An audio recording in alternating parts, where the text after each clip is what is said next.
This week's Torah portion, Noach, I want to focus on one little bit, the bit about the Tower of Babylon, because what Ha-hayyim does is absolutely fascinating.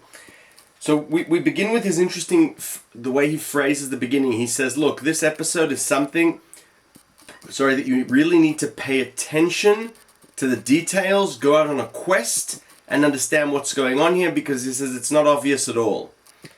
And he starts and says, there's this assumption that this was an act of heresy, but he says, nothing here explicitly says heresy, right? Well, God built the world, creates the world, and then they come and they have this idea of, everyone being unified and whatever. What is so heretical about this?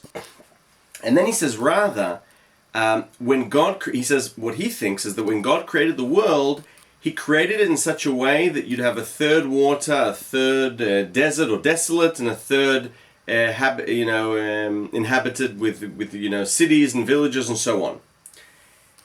And he says then they had this idea. No. We want everyone to be in one place in the tower around Babylon.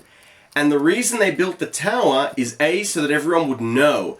How do I get to the place with the tower? It's like a symbol. It became an icon that you could ask people and they'd say, oh, go this way and that way. And the reason it was a tower is so that people could see it from afar.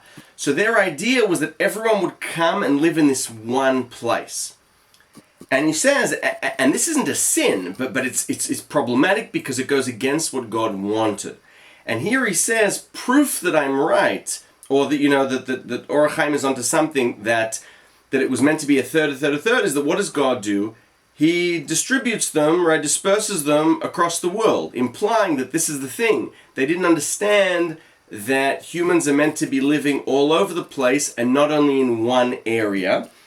And then he concludes by saying that there's a secret here. For those that know things about secrets, there is something very, very secretive. And he says it's almost like heresy, which is fascinating because it's as if he doesn't want to share what is the secret, and if it's almost like heresy but not what's going on here. And he says this is the purpose. We're meant to be going from place to place and scatter around the world. Thoughts on the Tower of Babylon and the fascinating Ha-hayyim. Shabbat Shalom.